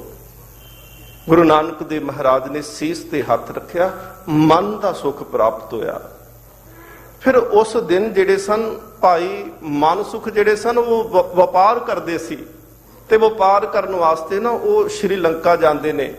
ਉੱਥੇ ਸ਼ਿਵਨਾਭ ਰਾਜੇ ਨਾਲ ਮੁਲਾਕਾਤ ਹੋਈ, ਉਹਨਾਂ ਨੂੰ ਜੇਲ੍ਹ ਵਿੱਚ ਵੀ ਪਾਇਆ ਗਿਆ ਭਾਈ ਮਨਸੁਖ ਨੂੰ। ਪਰ ਸਿੱਖ ਦਾ ਪ੍ਰੇਮ ਦੇਖ ਕੇ ਗੁਰੂ ਦੇ ਨਾਲ ਸ਼ਿਵਨਾਭ ਵੀ ਝੁਕ ਗਿਆ ਸਿੱਖ ਦੇ ਅੱਗੇ। ਉਹਨੇ ਕਿਹਾ ਕਿ ਤੇਰਾ ਗੁਰੂ ਕੌਣ ਆ? ਸ਼ਿਵਨਾਭ ਨੇ। ਸ਼੍ਰੀਲੰਕਾ ਦਾ ਰਾਜਾ ਪੁੱਛਦਾ ਪਿਆ, ਇਹ ਤੇਰਾ ਗੁਰੂ ਕੌਣ ਹੈ? ਤੇ ਉਹਨੇ ਕਿਹਾ, ਜੀ ਧੰਨ ਗੁਰੂ ਨਾਨਕ। ਕਹਿੰਦਾ, ਮੈਨੂੰ ਨਾਲ ਲੈ ਕੇ ਚੱਲ, ਮੈਂ ਮਿਲਣਾ ਚਾਹੁੰਦਾ ਹੈ। ਉਹ ਕਹਿੰਦੇ, ਨਹੀਂ, ਤੈਨੂੰ ਜਾਣ ਦੀ ਲੋੜ ਨਹੀਂ, ਤੂੰ ਇੱਥੇ ਬੈਠ ਕੇ ਯਾਦ ਕਰ, ਗੁਰੂ ਨਾਨਕ ਆਪ ਆਉਣਗੇ। ਗੁਰੂ ਨਾਨਕ ਦੇਵ ਮਹਾਰਾਜ ਚਲੋ ਜਦੋਂ ਜਾਂਦੇ ਨੇ, ਬਹੁਤ ਲੰਮਾ ਚੌੜਾ ਇਤਿਹਾਸ ਲਿਖਿਆ। ਗੁਰੂ ਨਾਨਕ ਦੇਵ ਸੱਚੇ ਪਾਤਸ਼ਾਹ ਮਹਾਰਾਜ ਜਦੋਂ ਗਏ, ਉਸ ਵੇਲੇ ਕਹਿਣ ਲੱਗੇ ਕਿ ਇਹਨੇ ਜਾ ਕੇ ਜਦੋਂ ਨਮਸਕਾਰ ਕੀਤੀ, ਪਹਿਲੋਂ ਕੁਝ ਸੁੰਦਰ ਇਸਤਰੀਆਂ ਭੇਜਣੀਆਂ, ਕਿਉਂਕਿ ਪਖੰਡ ਬਹੁਤ ਸੀ ਨਾ ਉਸ ਵੇਲੇ। ਲੋਕਾਂ ਨੇ ਗੁਰੂ ਨਾਨਕ ਦੇ ਨਾਮ ਦੇ ਥੱਲੇ ਪਖੰਡ ਚਲਾਉਣਾ ਸ਼ੁਰੂ ਕੀਤਾ। ਉਹ ਥੱਕ ਹਾਰ ਕੇ ਉਹਨੇ ਕੁਝ ਇਸਤਰੀਆਂ ਭੇਜ ਦੇਣੀਆਂ, ਉਹਨਾਂ ਨੱਚਣਾ ਗਾਉਣਾ ਭੇਟਾ ਰੱਖਣੀ। ਉਹ ਜਿਹੜੇ ਪਖੰਡੀ ਸੀ ਉਹਨਾਂ ਨੇ ਲੈ ਕੇ ਚਲੇ ਜਾਣਾ।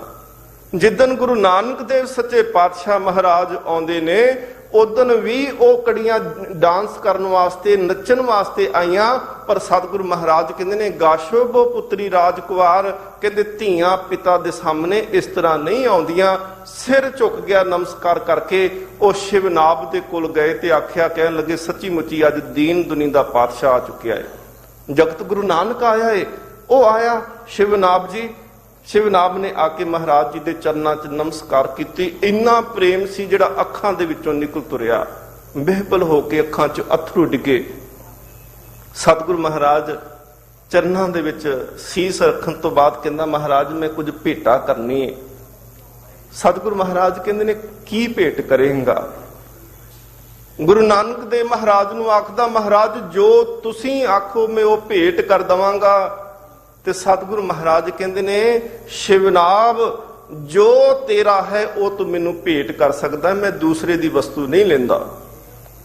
ਉਹ ਸ਼ਿਵਨਾਭ ਕਹਿੰਦਾ, ਮੇਰਾ ਰਾਜ ਭਾਗ, ਮੈਂ ਧਨ ਦੌਲਤ ਜਿੰਨੀ ਕਹੋ।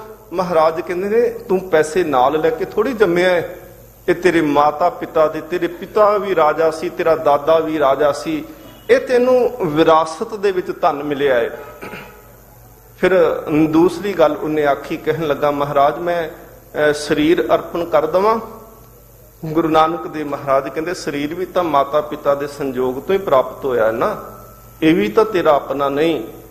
ਕਹਿੰਦਾ, ਹੱਥ ਜੋੜ ਕੇ ਆਖਦਾ, ਮਹਾਰਾਜ ਤੁਸੀਂ ਦੱਸੋ ਕੀ ਭੇਟਾ ਕਰਾਂ? ਮਹਾਰਾਜ ਕਹਿੰਦੇ, ਜੇ ਭੇਟ ਹੀ ਕੁਝ ਗੁਰੂ ਨੂੰ ਕਰਨਾ ਹੈ ਤੇ ਆਪਣਾ ਮਨ ਭੇਟਾ ਕਰ, ਜਿਹੜਾ ਤੇਰਾ ਆਪਣਾ ਹੈ। ਬਾਣੀ ਵਿੱਚ ਸਤਿਗੁਰੂ ਮਹਾਰਾਜ ਕਹਿੰਦੇ ਨੇ, ਜਦੋਂ ਬੰਦਾ ਦੁਨਿਆਵੀ ਹੋ ਜਾਂਦਾ ਹੈ, ਪੈਸੇ ਦੀ ਦੌੜ ਲੱਗਦੀ ਪਈ ਆ ਨਾ, ਉਸ ਵੇਲੇ ਕਹਿਣ ਲੱਗੇ ਕਿ ਸਭ ਕੁਛ ਆਪਣਾ, ਇੱਕ ਰਾਮ ਪਰਾਇਆ, ਉਹ ਸਾਰਾ ਕੁਝ ਕਹਿੰਦਾ ਮੇਰਾ ਏ। ਪਰ ਜਦੋਂ ਰੱਬ ਦੀ ਗੱਲ ਆਉਂਦੀ, ਕਹਿੰਦੇ ਨਹੀਂ, ਉਹ ਨਹੀਂ ਮੇਰਾ ਜੀ। ਸਤਿਗੁਰੂ ਮਹਾਰਾਜ ਕਹਿੰਦੇ, ਮਨ ਵੇਚੇ ਸਤਿਗੁਰ ਕੇ ਪਾਸ। ਮਹਾਰਾਜ ਅੱਜ ਕਹਿੰਦੇ ਪਏ ਨੇ, ਮਨ ਦੇ ਰਾਮ ਲਿਆ ਹੈ ਮੋਲ। ਰਾਮ ਦੇ ਅੱਗੇ ਮਨ ਭੇਟਾ ਕਰ ਦਿੱਤਾ। ਤੇ ਜਿਸ ਨੇ ਮਨ ਭੇਟਾ ਕੀਤਾ, ਕਹਿਣ ਲੱਗੇ ਜੀ ਗੁਰੂ ਨੇ ਉਹਦੇ ਉੱਤੇ ਕਿਰਪਾ ਕਰ ਦਿੱਤੀ, ਬਖਸ਼ਿਸ਼ ਕਰ ਦਿੱਤੀ। ਅੱਗੇ ਭਗਤ ਸਾਹਿਬ ਆਖਦੇ ਨੇ, ਅਬ ਮੋਹਿ ਰਾਮ ਆਪਣਾ ਕਰ ਜਾਣਿਆ। ਆਪਣਾ ਕਰ ਜਾਣਿਆ ਤੋਂ ਭਾਵ ਹੈ ਕਿ ਮੈਂ ਹੁਣ ਰੱਬ ਨੂੰ ਆਪਣਾ ਬਣਾ ਲਿਆ ਹੈ। ਹੁਣ ਉਹਦੇ ਤੋਂ ਬਗੈਰ ਮੇਰਾ ਹੋਰ ਕੋਈ ਆਸਰਾ ਨਹੀਂ, ਹੋਰ ਕੋਈ ਹੀਲਾ ਵਸੀਲਾ ਨਹੀਂ ਹੈ। ਹੁਣ ਮੇਰਾ ਕੇਵਲ ਪਰਮਾਤਮਾ ਹੈ। ਕਿਉਂਕਿ ਅਸੀਂ ਮਨ ਨੂੰ ਖੋਜਦੇ ਪਏ ਆ, ਲੱਭਦੇ ਪਏ ਆ। ਤੇ ਮਹਾਰਾਜ ਕਹਿੰਦੇ, ਇਹ ਆਨੜੀਏ ਮਾਨੜਾ ਕਾਹੇ ਕਰੇ, ਆਪਨੜੇ ਕਰ ਹਰ ਰੰਗੋ ਕੀ ਨਾ ਮਾਨੇ। ਕਹਿਣ ਲੱਗੇ, ਤੇਰੇ ਘਰ ਦੇ ਵਿੱਚ ਸ਼ੋਹ ਨੇੜੇ ਤਨ ਕਮਲੀਏ, ਬਾਹਰ ਕਿਆ ਢੂੰਡੇ।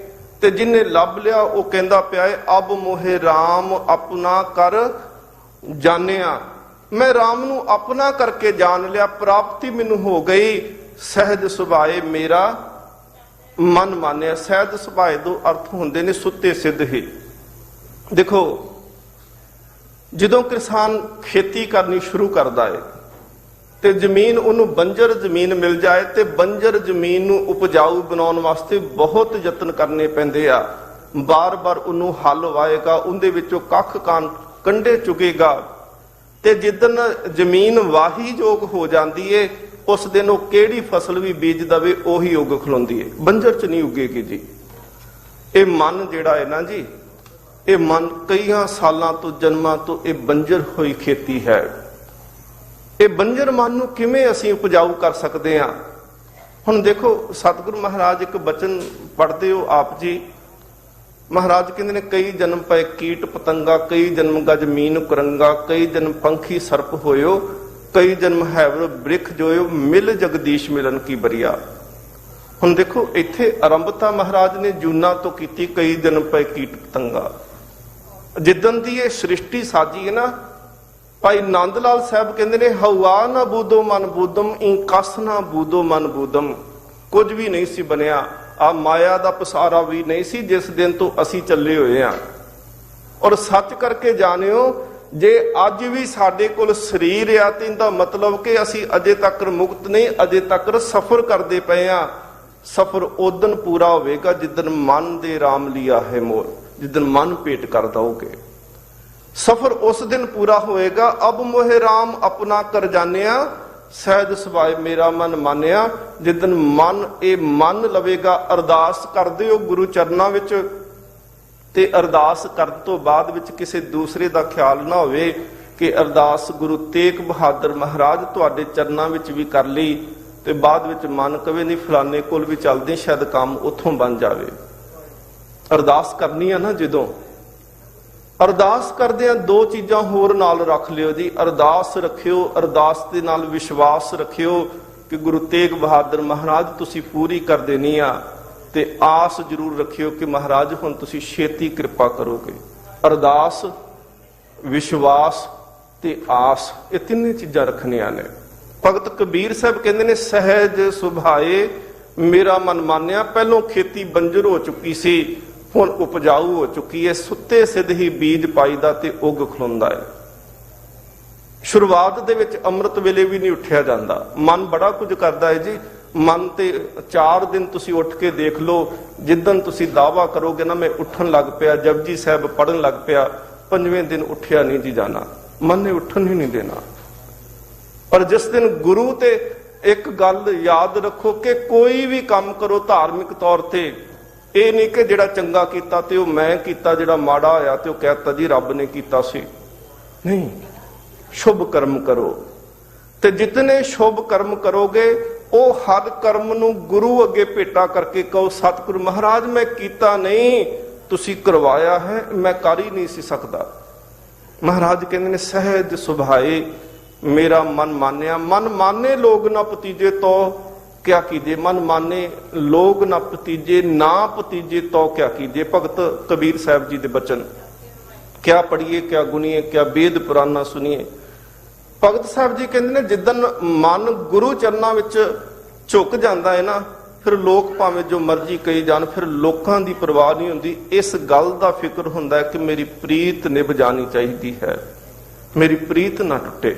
ਰਹਾਉ ਵਿਸ਼ਰਾਮ ਸਤਿਗੁਰੂ ਮਹਾਰਾਜ ਇੱਥੇ ਦੇ ਕੇ ਆਖਦੇ ਨੇ ਵੀ ਰਹਾਉ ਦਾ ਅਰਥ ਹੁੰਦਾ ਹੈ ਰੁਕਣਾ।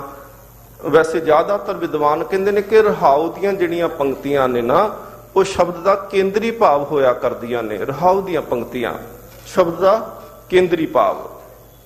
ਹੁਣ ਰਹਾਉ ਦੇ ਅਰਥ ਨੇ ਕਿ ਰੁਕ ਜਾਓ ਤੇ ਪਿਛਲੀ ਵਿਚਾਰ ਕਰੋ।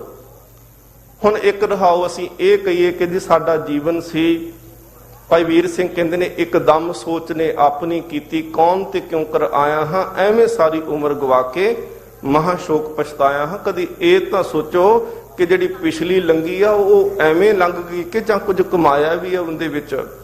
ਧਰਮ ਇਕੱਠਾ ਕੀਤਾ, ਸੇਵਾ ਕੀਤੀ, ਸਿਮਰਨ ਕੀਤਾ, ਸੰਗਤ ਕੀਤੀ ਕਿ ਜਾਂ ਕੇਵਲ ਸੁੱਤਿਆਂ ਹੀ ਉਹ ਸਾਰੀ ਲੰਘ ਗਈ ਸੀ। ਸਤਿਗੁਰੂ ਮਹਾਰਾਜ ਅੱਗੇ ਆਖਦੇ ਨੇ, ਬ੍ਰਹਮੈ ਕਥ ਕਥ ਅੰਤ ਨਾ ਪਾਇਆ। ਇੱਕ ਗੱਲ ਤੇ ਇਹ ਸਪਸ਼ਟ ਹੈ ਜੀ ਕਿ ਬਾਣੀ ਪੜ੍ਹਦਿਆਂ ਤੁਸੀਂ ਬੇਅੰਤ ਸ਼ਬਦ ਪੜੋਗੇ।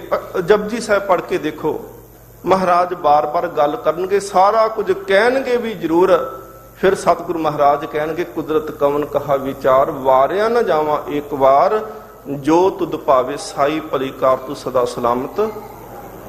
ਮਹਾਰਾਜ ਕਹਿੰਦੇ ਨੇ, ਦੇਖੋ ਕਹਿ ਕੇ ਵੀ ਕਹਿੰਦੇ ਨੇ ਕਿ ਕੁਝ ਵੀ ਨਹੀਂ ਕਿਹਾ। ਗੁਰੂ ਨਾਨਕ ਦੇਵ ਮਹਾਰਾਜ ਸ੍ਰੀ ਰਾਗ ਦੇ ਵਿੱਚ ਆਖਦੇ ਨੇ, ਕੋਟ ਕੋਟੀ ਮੇਰੀ ਆਰਜਾ, ਪਵਨ ਪੀਰ ਅਪਿਆਓ, ਚੰਦ ਸੂਰਜ ਦੋਏ ਗੁਫੇ ਨਾ ਦੇਖਾਂ, ਸੁਪਨੇ ਸੌਣ ਨਾ ਥਾਉ, ਭੀ ਤੇਰੀ ਕੀਮਤ ਨਾ ਪਵੇ, ਹਉ ਕੇਵਡ ਆਖਾਂ ਨਾਉ, ਬ੍ਰਹਮੇ ਕਥ ਕਥ ਅੰਤ ਨਾ ਪਾਇਆ। ਸਤਿਗੁਰੂ ਮਹਾਰਾਜ ਕਹਿੰਦੇ ਨੇ, ਕਥਨ ਦੇ ਨਾਲ ਅੰਤ ਨਹੀਂ ਪਾ ਸਕਦੇ, ਲਿਖਣ ਦੇ ਨਾਲ ਵੀ ਅੰਤ ਨਹੀਂ ਪਾ ਸਕਦੇ। ਸਤਿਗੁਰੂ ਮਹਾਰਾਜ ਕਹਿੰਦੇ ਨੇ, ਕਿਹੜਾ ਹੈ ਜਿਹੜਾ ਰੱਬ ਦਾ ਅੰਤ ਪਾ ਸਕਦਾ ਏ? ਸਾਤ ਸਮੁੰਦੇ ਮਸ ਕਰੋ, ਕਲਮ ਕਰੋ ਬਨਰਾਏ, ਬ੍ਰਹਮੇ ਕਥ ਕਥ ਅੰਤ ਨਾ ਪਾਇਆ। ਸਾਤ ਸਮੁੰਦੇ ਮਸ ਕਰੋ, ਕਲਮ ਕਰੋ ਬਨਰਾਏ, ਬਸੁਦਾ ਕਾਗਦ ਜੋ ਕਰੋ, ਹਰ ਜਸ ਲਿਖਣ ਨਾ ਜਾਏ। ਮਹਾਰਾਜ ਕਹਿੰਦੇ, ਸੱਤਾਂ ਸਮੁੰਦਰਾਂ ਦੀ ਛਾਈ, ਸਮੁੱਚੀ ਬਨਸਪਤੀ ਦੀਆਂ ਕਲਮਾਂ, ਕਾਗਜ਼ ਦੀ ਥਾਂ ਤੇ ਧਰਤੀ ਤੇ ਹਵਾ ਤੇਜ ਲਿਖਣ ਵਾਲੀ ਹੋਵੇ, ਕਹਿਣ ਲੱਗੇ, ਫਿਰ ਵੀ ਕਹਿਣ ਲੱਗੇ, ਰੱਬ ਦੀ ਵਡਿਆਈ ਕੌਣ ਲਿਖ ਸਕਦਾ ਹੈ? ਗੁਰੂ ਨਾਨਕ ਦੇਵ ਮਹਾਰਾਜ ਸੱਚੇ ਪਾਤਸ਼ਾਹ ਨੂੰ ਨਾ ਮਾਤ ਤ੍ਰਿਪਤਾ ਜੀ ਬੜੇ ਪਿਆਰ ਦੇ ਬਚਨ ਉਹਨਾਂ ਨੇ ਕਹੇ। ਕਹਿਣ ਲੱਗੇ, ਨਾਨਕ ਵੇ, ਤੂੰ ਆਖਦਾ ਹੈ ਕਿ ਰੱਬ ਬੜਾ ਬੇਅੰਤ ਹੈ, ਉਹਦਾ ਕੋਈ ਅੰਤ ਨਹੀਂ। ਸਤਿਗੁਰੂ ਮਹਾਰਾਜ ਕਹਿੰਦੇ, ਹਾਂ ਮਾਂ, ਉਹਦਾ ਕੋਈ ਅੰਤ ਨਹੀਂ ਆ। ਮਾਤਾ ਤ੍ਰਿਪਤਾ ਜੀ ਆਖਦੇ ਨੇ, ਕਹਿਣ ਲੱਗੇ, ਨਾਨਕ ਤੇਰੇ ਤੋਂ ਇਲਾਵਾ ਕਿੰਨੇ ਸੰਤ ਭਗਤ ਹੋਣਗੇ ਸੰਸਾਰ ਦੇ ਵਿੱਚ? ਸਤਿਗੁਰੂ ਮਹਾਰਾਜ ਕਹਿੰਦੇ ਨੇ, ਬੇਅੰਤ ਨੇ, ਕੋਈ ਅੰਤ ਨਹੀਂ, ਗਿਣਤੀ ਕੋਈ ਨਹੀਂ ਉਹਨਾਂ ਦੀ। ਮਾਤਾ ਤ੍ਰਿਪਤਾ ਜੀ ਆਖਦੇ ਨੇ, ਨਾਨਕ ਵੇ, ਜੇ ਸਾਰਿਆਂ ਨੂੰ ਇਕੱਠਿਆਂ ਕਰੀਏ, ਸਾਰੇ ਸੰਤ ਇਕੱਠੇ ਹੋਣ, ਸਾਰੇ ਭਗਤ ਇਕੱਠੇ ਹੋਵਨ, ਤੇ ਜੇ ਉਹ ਸਾਰੇ ਇਕੱਠੇ ਹੋ ਕਰਕੇ ਕਹਿਣ ਕਿ ਰੱਬ ਇੰਨਾ ਵੱਡਾ ਏ, ਫਿਰ ਤਾਂ ਅੰਤ ਪੈ ਸਕਦਾ ਹੈ ਨਾ। ਗੁਰੂ ਨਾਨਕ ਦੇਵ ਮਹਾਰਾਜ ਕਹਿੰਦੇ, ਮਾਂ ਫਿਰ ਵੀ ਨਹੀਂ ਪਏਗਾ। ਕਹਿੰਦੇ, ਕਿਉਂ? ਸਤਿਗੁਰੂ ਮਹਾਰਾਜ ਕਹਿੰਦੇ ਨੇ, ਜੇ ਸਭ ਮਿਲ ਕੇ ਆਖਣ ਪਾਹੇ, ਵੱਡਾ ਨਾ ਹੋਵੇ ਕਾਟ ਨਾ ਜਾਏ। ਮਹਾਰਾਜ ਕਹਿੰਦੇ, ਜਿੰਨੇ ਮਰਜ਼ੀ ਇਕੱਠੇ ਕਰਕੇ ਕਹੋ ਕਿ ਅੰਤ ਪਾ ਸਕਦੇ ਆ, ਸਤਿਗੁਰੂ ਮਹਾਰਾਜ ਕਹਿੰਦੇ ਨਹੀਂ ਪਾਇਆ ਜਾ ਸਕਦਾ। ਬ੍ਰਹਮਾ ਜੀ ਕਥ ਕਥ ਅੰਤ ਨਾ ਪਾਇਆ, ਕਥਨ ਕਰ ਕਰਕੇ, ਬੋਲ ਬੋਲ ਕੇ ਕਹਿੰਦੇ ਉਹਨੇ ਪ੍ਰਮਾਤਮਾ ਦਾ ਅੰਤ ਨਹੀਂ ਪਾਇਆ। ਹੁਣ ਰਾਮ ਭਗਤ ਬੈਠੇ ਘਰ ਆਇਆ। ਮਹਾਰਾਜ ਕਹਿੰਦੇ ਨੇ, ਤੂੰ ਘਰ ਵਿੱਚ ਬੈਠ, ਰੱਬ ਤੇਰੇ ਕੋਲ ਬੈਠਾ, ਤੇਰੇ ਹਿਰਦੇ ਵਿੱਚ ਬੈਠਾ, ਤੈਨੂੰ ਬਾਹਰ ਲੱਭਣ ਜਾਣ ਦੀ ਲੋੜ ਕੋਈ ਨਹੀਂ। ਸਿੰਘ ਸਾਹਿਬ ਜੀ ਬੇਨਤੀ ਵੀ ਕਰਕੇ ਗਏ ਕਿ ਸਤਿਗੁਰੂ ਮਹਾਰਾਜ ਜੀ ਦਾ ਸ਼ਹੀਦੀ ਦਿਹਾੜਾ ਹੈ 28 ਤਰੀਕ ਨੂੰ।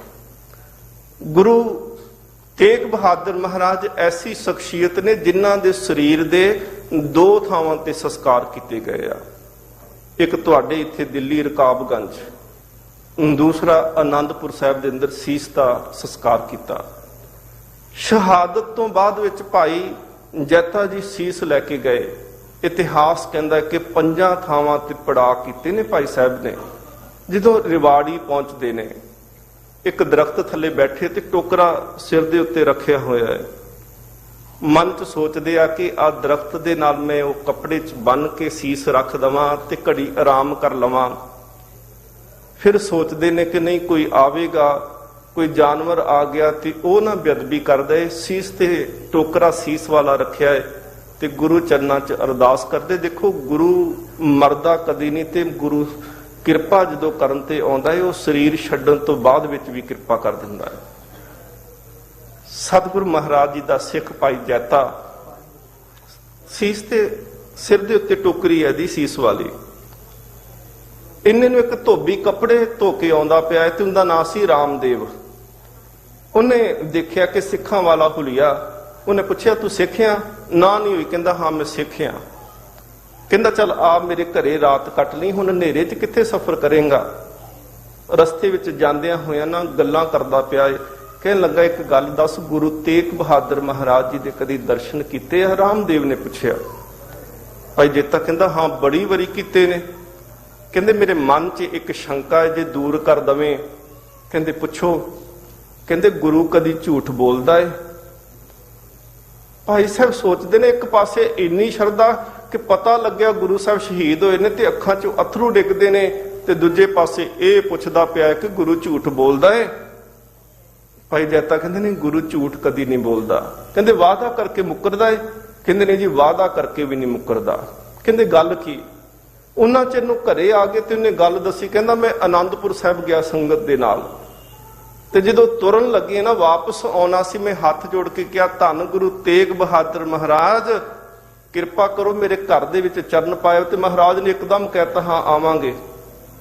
ਮੈਂ ਸੋਚਿਆ ਕਿ ਇੰਨੀ ਛੇਤੀ ਮੰਨ ਗਏ। ਫਿਰ ਦੁਬਾਰਾ ਕਿਹਾ ਮਹਾਰਾਜ ਆਓਗੇ? ਮਹਾਰਾਜ ਕਹਿੰਦੇ ਜ਼ਰੂਰ ਆਵਾਂਗੇ। ਤੀਜੀ ਵਾਰੀ ਫਿਰ ਉਹਨੇ ਕਿਹਾ, ਮੈਂ ਪੁੱਛਿਆ ਮਹਾਰਾਜ ਮੈਂ ਉਡੀਕ ਕਰਾਂਗਾ। ਗੁਰੂ ਤੇਗ ਬਹਾਦਰ ਮਹਾਰਾਜ ਕਹਿੰਦੇ ਮੈਂ ਆਵਾਂਗਾ ਜ਼ਰੂਰ, ਤੂੰ ਪਛਾਣ ਜ਼ਰੂਰ ਲਵੀਂ।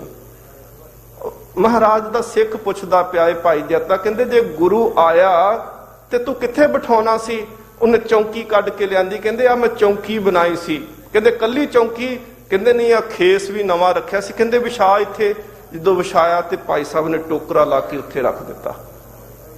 ਉਹ ਗਰਮ ਹੋਇਆ ਜੀ ਗੁੱਸੇ ਵਿੱਚ। ਉਹਨੇ ਕਿਹਾ, ਕਹਿਣ ਲੱਗਾ ਆ ਟੋਕਰਾ ਚੁੱਕ ਲੈ, ਜੇ ਗੁਰੂ ਨਹੀਂ ਆਇਆ ਤੇ ਕੋਈ ਗੱਲ ਨਹੀਂ, ਪਰ ਗੁਰੂ ਦੀ ਯਾਦ ਤਾਂ ਹੈ, ਇਹਦੇ ਉੱਤੇ ਹੋਰ ਕੋਈ ਚੀਜ਼ ਨਹੀਂ ਰੱਖੀ ਜਾ ਸਕਦੀ ਜਿੱਥੇ ਮੇਰੇ ਗੁਰੂ ਨੇ ਬੈਠਣਾ ਹੈ। ਭਾਈ ਸਾਹਿਬ ਭਾਈ ਜੈਤਾ ਜੀ ਆਖਦੇ ਨੇ, ਕਹਿੰਦੇ ਰੌਲਾ ਨਾ ਪਾਈ। ਉਹਨਾਂ ਨੇ ਇੱਕ ਇੱਕ ਗੰਢ ਖੋਲੀ ਜੀ, 5 ਕੱਪੜਿਆਂ ਦੇ ਵਿੱਚ ਸੀਸ ਵੱਜਿਆ ਸੀ। ਉਹ ਜਦੋਂ ਅਖੀਰਲਾ ਕੱਪੜਾ ਖੋਲਿਆ ਤੇ ਸਤਿਗੁਰੂ ਮਹਾਰਾਜ ਜੀ ਦਾ ਉਹ ਪਵਿੱਤਰ ਖੂਨ ਜਿਹੜਾ ਸੀ ਕੱਪੜੇ ਨੂੰ ਲੱਗਿਆ। ਕੇਸ ਕੱਪੜੇ ਦੇ ਨਾਲ ਜੁੜੇ ਸੀ। ਹੌਲੀ ਹੌਲੀ ਸੀਸ ਦੇ ਉੱਤੋਂ ਕੱਪੜਾ ਉਤਾਰਿਆ। ਭਾਈ ਰਾਮਦੇਵ ਜੀ ਨੇ ਹੱਥ ਜੋੜ ਕੇ ਗੁਰੂ ਚਰਨਾਂ 'ਚ ਨਮਸਕਾਰ ਕੀਤੀ। ਅੱਖਾਂ ਭਰ ਆਈਆਂ, ਕਹਿਣ ਲੱਗੇ ਸਤਿਗੁਰੂ ਧੰਨ ਗੁਰੂ ਤੇਗ ਬਹਾਦਰ ਮਹਾਰਾਜ, ਮੈਨੂੰ ਪਤਾ ਨਹੀਂ ਸੀ ਤੁਸੀਂ ਇਸ ਤਰ੍ਹਾਂ ਵੀ ਵਾਅਦੇ ਪੂਰੇ ਕਰਦੇ ਹੋ, ਤੁਸੀਂ ਇਸ ਤਰ੍ਹਾਂ ਵੀ ਕਿਰਪਾ ਕਰਦੇ ਹੋ। ਸਤਿਗੁਰੂ ਸੱਚੇ ਪਾਤਸ਼ਾਹ ਮਹਾਰਾਜ ਕਹਿੰਦੇ ਨੇ ਰਾਮ ਭਗਤ ਬੈਠੇ ਕਰ ਆਇਆ। ਜਿਹੜੇ ਗੁਰੂ ਨੂੰ ਮਨ ਵੇਚ ਦਿੰਦੇ ਆ, ਫਿਰ ਗੁਰੂ ਪਰਮਾਤਮਾ ਜਿਹੜਾ ਹੈ ਉਹਨਾਂ ਦੇ ਹਿਰਦੇ ਵਿੱਚ ਆ ਕੇ ਬੈਠ ਜਾਂਦਾ ਹੈ। ਉਹਨਾਂ ਨੂੰ ਫਿਰ ਬਾਹਰ ਲੱਭਣ ਦੀ ਲੋੜ ਨਹੀਂ ਪੈਂਦੀ। ਕਹੋ ਕਬੀਰ ਚੰਚਲ ਮਤ ਤਿਆਗੀ। ਚੰਚਲ ਦਾ ਅਰਥ ਹੁੰਦਾ ਹੈ ਕਿ ਚੱਲ ਚੱਲ, ਰੁਕਣਾ ਨਾ ਕਦੀ ਵੀ। ਮਤ ਕਦੀ ਨਹੀਂ ਰੁਕਦੀ, ਮਨ ਕਦੀ ਨਹੀਂ ਰੁਕਦਾ। ਤੇ ਸਤਿਗੁਰੂ ਮਹਾਰਾਜ ਕਹਿੰਦੇ ਪਏ ਨੇ, ਹੁਣ ਮੈਂ ਆ ਮਤ ਸੀ ਨਾ ਜਿਹੜੀ ਭੱਜਣ ਦੀ, ਕਿ ਕਦੀ ਉੱਥੇ ਚਲੇ ਜਾਓ ਕਦੀ ਉੱਥੇ ਚਲੇ ਜਾਓ, ਇਹ ਮੈਂ ਮਤ ਹੀ ਛੱਡ ਦਿੱਤੀ ਆ। ਕਹੋ ਕਬੀਰ, ਕਬੀਰ ਸਾਹਿਬ ਆਖਦੇ ਨੇ ਮੈਂ ਚੰਚਲ ਮਤ ਦਾ ਤਿਆਗ ਕਰ ਦਿੱਤਾ ਹੈ, ਕੇਵਲ ਰਾਮ ਭਗਤ ਨਿਜ ਭਾਗੀ। ਹੁਣ ਮੇਰੇ ਜਿਹੜੇ ਨਿਜ ਭਾਗ ਆ ਨਾ ਜੀ, ਭਗਤ ਕਬੀਰ ਸਾਹਿਬ ਕਹਿੰਦੇ ਮੇਰੇ ਭਾਗਾਂ ਦੇ ਵਿੱਚ ਹੁਣ ਗੁਰੂ ਦੀ ਭਗਤੀ ਤੋਂ ਬਗੈਰ ਹੋਰ ਦੂਸਰਾ ਲਿਖਿਆ ਕੁਝ ਨਹੀਂ ਹੈ।